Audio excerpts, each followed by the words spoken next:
स्वागत छ भाइ बहिनीहरूलाई नेपाल अनलाइन स्कुलमा। आज हामी क्लास 12 को इकोनोमिक्सको फ्याक्टर्स अफ प्रोडक्सनको कुराहरूमा फ्याक्टर प्राइसिङको कुराहरूमा चाहिँ इन्ट्रेस्टको टपिक लिएर आएका छौँ। अब इन्ट्रेस्ट भनेको के हो हैन, हामीले क्यापिटलमा इन्ट्रेस्ट भनेर किन भन्छौँ, त्यसपछि इन्ट्रेस्टका के टाइप्सहरू छन् हैन, यो कुराहरू आज हामी यो क्लासमा डिस्कस गर्छौँ। सुरुमा हामी जाउँ इन्ट्रेस्टबाट हैन। इन्ट्रेस्ट भनेको चाहिँ के हो त? Interest is the price paid to the lender by the borrower भनेको कुनै पनि मान्छेसँग हामीले सापटी माग्यौँ भने उनीहरूलाई हामीले तिर्ने पैसा हैन, त्यो पैसा लिए बापतको हामीले दिने पैसालाई चाहिँ के भन्छौँ त? हामी क्यापिटल भनेर भन्छौँ। अब यसलाई हामीले डेफिनेसनबाट भन्दा के भन्न सकिन्छ त? Additional money charged for using others money। General कन्सेप्टमा हामीले भन्दाखेरि इज कल्ड इन्ट्रेस्ट। अरूको पैसा चलाएको बापत अथवा अरूको पैसा युज गरे बापत हामीले तिर्ने एडिसनल पैसालाई के भन्छौँ त? हामी इन्ट्रेस्ट भनेर भन्छौँ। अब इन्ट्रेस्ट भनेको त हामीले नर्मली सुन्दै आएको हो हैन। जस्तै हामीले ब्याङ्कबाट लोन लिँदाखेरि पनि के गर्छौँ त? इन्ट्रेस्ट भन्छौँ हैन, ब्याज भन्छौँ। हामीले इन्ट्रेस्टलाई नेपालीमा ब्याज पनि भनेर भन्छौँ। अब हामीले कति पर्सेन्ट इन्ट्रेस्ट तिर्ने त? जस्तै 10%, 12%, 14% हैन हो, यस्तो खालको कुराहरूलाई चाहिँ हामीले इन्ट्रेस्ट भनेर भन्छौँ। अब ब्याङ्कमा हामीले दिने पैसालाई अथवा हामीले जोसुकैबाट होस्, जस्तै हामीले साथीभाइहरूसँगबाट पैसा सापटी मागेर लिएर आयौँ भने पनि हामीले तिर्ने एडिसनल पैसालाई के भन्छौँ त? हामी इन्ट्रेस्ट भनेर भन्छौँ। अब इन्ट्रेस्ट भनेको चाहिँ मेन कुरा चाहिँ इकोनोमिक्समा कहाँ आउँछ त भन्दा क्यापिटलमा आउँछ हैन। क्यापिटल भनेको के हो त? Capital refers to money but in economics it includes all the manmade factors हैन। सबै म्यानमेड फ्याक्टर्सहरूलाई चाहिँ हामीले क्यापिटल भन्छौँ। अब त्यो क्यापिटल युज गरे बापत हामीले तिर्ने सर्टेन अमाउन्ट अब एडिसनल मनीलाई चाहिँ हामीले इन्ट्रेस्ट भनेर भन्छौँ। इन्ट्रेस्टलाई हामीले जेनरली ब्याज भनेर भन्छौँ है त। ल, अब हाम्रो एकर्डिङ टु मार्शल इन्ट्रेस्टलाई उहाँले कस्तो डेफिनेसन दिनुभएको छ त्यो पनि हेरौँ। मार्शलको डेफिनेसन अनुसार चाहिँ interest is the price paid for the use of capital in any market. कुनै पनि मार्केटमा हामीले क्यापिटलसँग तिर्ने प्राइसलाई, क्यापिटल युज गरे बापत तिर्ने प्राइसलाई चाहिँ इन्ट्रेस्ट भनेर भन्छौँ भनेर उहाँले डेफिनेसन दिनुभएको छ।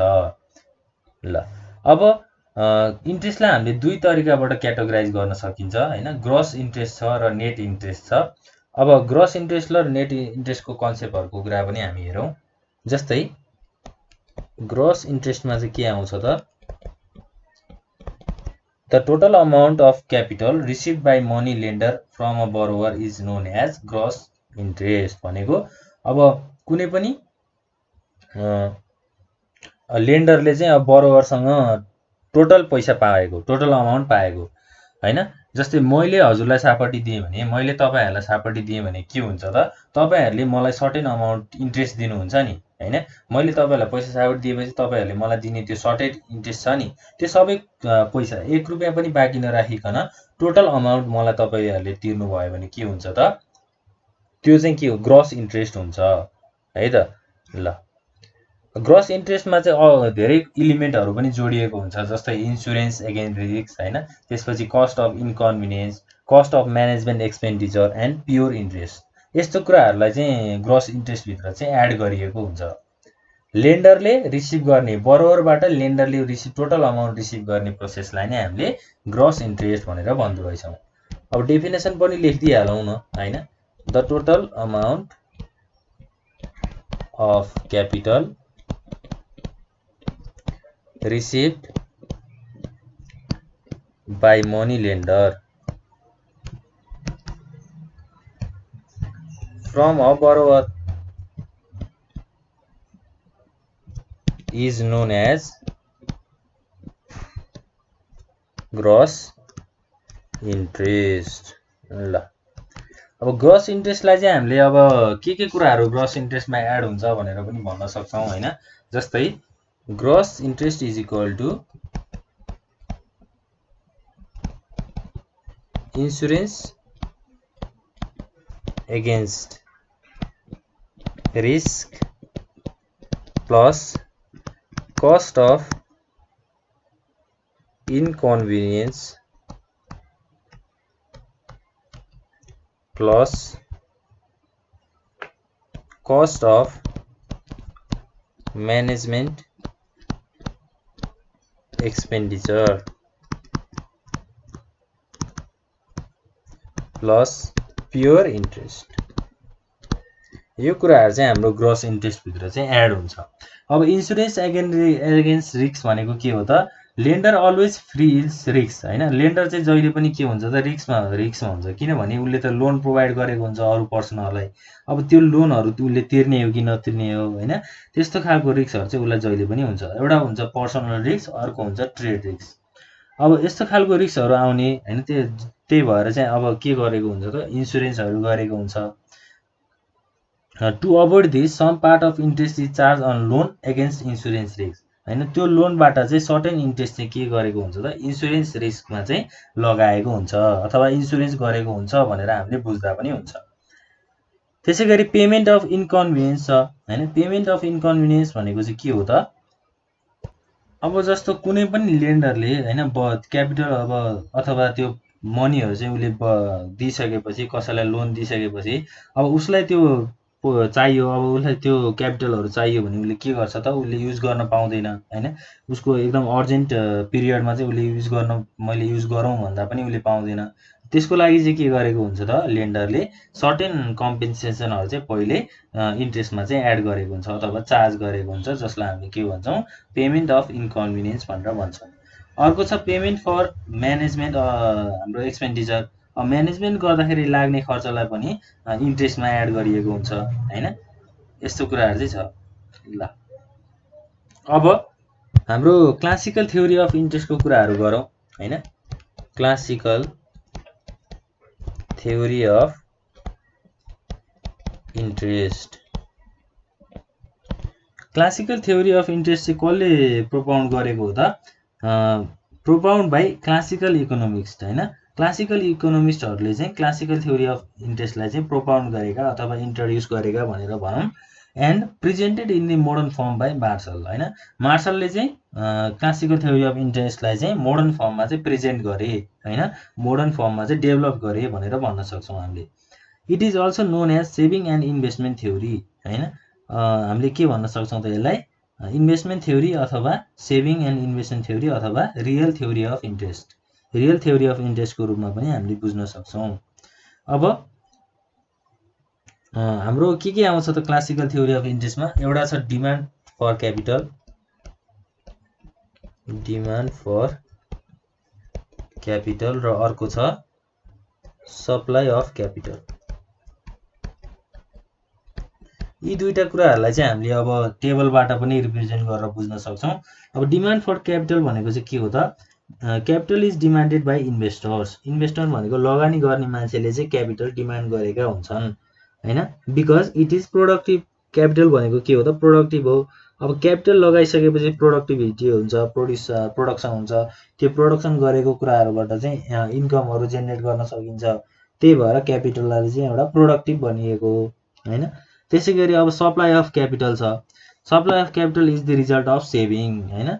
सप्लाई अफ क्यापिटल भनेको चाहिँ एउटा सेभिङको रिजल्ट हो। अब people can save amount from their current income हैन। आम्दानीहरुबाट चाहिँ उनीहरुले सेभिङहरु गर्न सक्छन्। There is the positive relationship between rate of interest and supply of capital हैन। क्यापिटलको सप्लाई र रेट अफ इन्ट्रेस्टको चाहिँ के छ त? एउटा पोजिटिभ रिलेसनशिप छ भनेर भन्यो।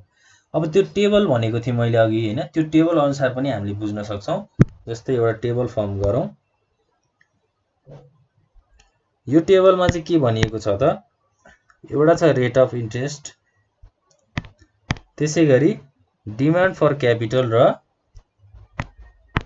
हाम्रो supply of capital. Rate of interest,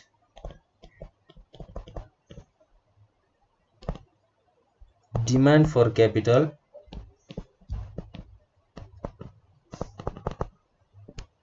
supply of capital.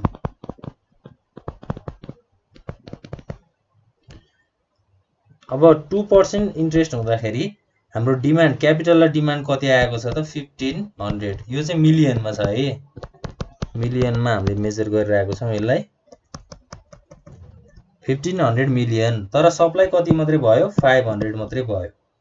त्यसैगरी 4% इन्ट्रेस्ट रेटमा चाहिँ 1000 मिलियन चाहिँ हाम्रो डिमान्ड क्यापिटल र डिमान्ड भएको थियो भने 1000 नै सप्लाई भयो हैन।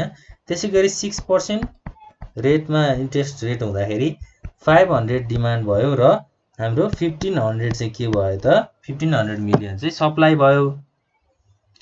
अब यो टेबलले हामीलाई के बताउँछ त हैन, रेट अफ इन्ट्रेस्ट इन्क्रिज हुँदै जाँदाखेरि सप्लाई के हुँदै गएको छ बढ्दै गएको छ, क्यापिटलको सप्लाई बढ्दै गएको छ। किनभने अब यो क्यापिटल लोन दिने मान्छेलाई त के हुन्छ त फाइदा हुन्छ नि त हैन। 6% इन्ट्रेस्ट उसले पाइरहेको छ भने उसले त धेरै नै सप्लाई गर्न खोज्छ, तर डिमान्ड यहाँ के हुन्छ त थोरै हुन्छ। अब कस्टमरले धेरै इन्ट्रेस्ट तिर्न चाहँदैन र लेन्डरलाई के हुन्छ त धेरै पैसाहरू आओस् भन्ने हुन्छ। त्यही भएर यस्तो खालको रिलेसनशिपहरू चाहिँ सो गरिएको छ हैन, सो भएको छ। ल यसरी चाहिँ हामीले बुझ्न सक्छौं यो कुराहरूलाई। अब यहाँ के भएको छ त 4% इन्ट्रेस्ट रेटमा चाहिँ डिमान्ड पनि 1000 मिलियन भएको छ र सप्लाई पनि 1000 मिलियन भएको छ। भनेपछि यो कस्तो स्टेट भयो त इक्विलिब्रियम स्टेटको रूपमा हामीले यसलाई लिन सक्छौं। अब यो कुराहरु त हाम्रो क्लासिकल थ्योरी अफ इन्ट्रेस्टबाट यसले बताएको छ हैन। अब क्लासिकल थ्योरीको हाम्रो क्रिटिसिजम्सहरु पनि छ हैन। क्रिटिसिजम्सको कुरा गर्दाखेरि चाहिँ फर्स्टमा आउँछ assumptions of full employment and long run। त्यसैगरी 2 मा आउँछ narrow scope, 3rd मा undetermined, 4th मा ignore the unproductive sector। Unproductive सेक्टरहरुलाई चाहिँ इग्नोर गर्छ भनेर भनिएको छ है त। ल यो चाहिँ हाम्रो criticisms of classical theory of इन्ट्रेस्टको कुराहरु भयो।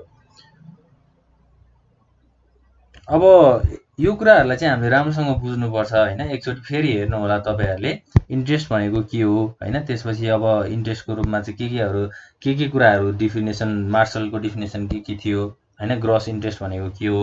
अब यो कुराहरुलाई एकचोटी सर फेरि हेर्नु होला हैन। यो भिडियोहरुलाई चाहिँ दोहोर्याएर हेर्नु होला। कुनै पनि कुरा नबुझेमा हामीलाई भन्नु होला। यति भन्दै अब आजको क्लास यही हुन्छ। अब अर्को क्लासमा हामी प्रफिटको बारेमा कुरा गर्छौं। Thank you.